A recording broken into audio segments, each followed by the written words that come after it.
उत्तर प्रदेश विधानसभा चुनाव के 7वें और अंतिम चरण की वोटिंग 7 मार्च को कराई जाएगी। इस दौर में 54 सीटों पर मतदान है, जिन पर 613 उम्मीदवार चुनाव मैदान में हैं। इस दौर में नक्सल प्रभावित चकिया, दुद्दी और रॉबर्ट्सगंज सीट पर भी मतदान होगा। इन सीटों पर सुबह 7 बजे से शाम को 4 बजे तक मतदान होगा। इसलिए इन सीटों पर मतदान के 48 घंटे पहले शनिवार शाम 4 बजे ही चुनाव प्रचार खत्म हुआ। अन्य सीटों पर शाम 6 बजे तक चुनाव प्रचार हुआ।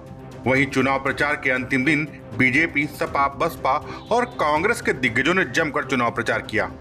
7वें दौर में 2 करोड़ 6 लाख मतदाता हैं। इनमें 1 करोड़ 10 लाख पुरुष और 96 लाख महिला मतदाता हैं। इस दौर में 1017 तीसरे लिंग वाले मतदाता भी हैं। ये मतदाता 613 उम्मीदवारों की किस्मत का फैसला करेंगे। वहीं अंतिम चरण में जिन 54 सीटों पर मतदान होना है, उनमें से 29 सीटें बीजेपी ने, 11 सीटें सपा ने, 6 सीटें बसपा ने, 3 सीटें सुभाषपा ने और निषाद पार्टी ने 1 सीट 2017 के चुनाव में जीती थी। सुभाषपा ने पिछला चुनाव बीजेपी के साथ मिलकर लड़ा था। इस बार वह सपा के साथ मिलकर लड़ रही है। वहीं निषाद पार्टी ने पिछला चुनाव अकेले लड़ा था। इस बार वह बीजेपी की गठबंधन सहयोगी है। वहीं इस चरण में योगी आदित्यनाथ सरकार के 7 मंत्रियों की प्रतिष्ठा दांव पर है।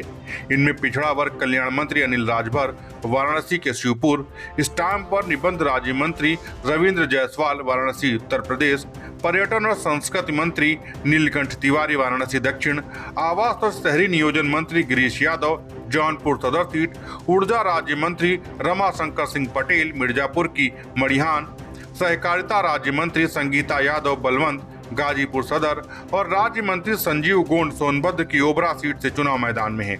वहीं वन और पर्यावरण विभाग के कैबिनेट मंत्री रहे दारा सिंह चौहान मऊ जिले की घोसी सीट से उम्मीदवार हैं। वो अब सपा में शामिल हो चुके हैं। वहीं दुर्गा प्रसाद यादव इस बार लगातार 9वीं बार विधानसभा पहुंचने की कोशिश कर रहे हैं। वो आजमगढ़ सदर सीट से सपा के उम्मीदवार हैं। इस चरण में 3 उम्मीदवार ऐसे भी हैं जो लगातार 5वीं बार विधानसभा जाने के लिए चुनाव लड़ रहे हैं।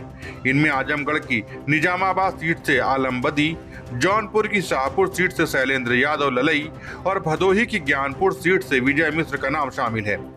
वहीं पिछले चुनाव में बीजेपी के सहयोगी रही सुहेल देव भारतीय समाज पार्टी इस बार समाजवादी पार्टी के साथ है।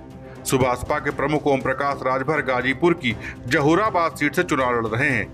मऊ सीट से 1993 से लगातार चुनाव जीत रहे माफिया मुख्तार अंसारी इस बार चुनाव नहीं लड़ रहे। उनके बेटे अब्बास अंसारी को इस बार मऊ से ही सुभाषपा ने उम्मीदवार बनाया है। Bureau report, Dastak times. ताजा तरीन खबरों के लिए सब्सक्राइब करना ना भूलें दस्तक टाइम्स। बेल आइकन दबाकर पाएं देश विदेश की लेटेस्ट खबरों की नोटिफिकेशन।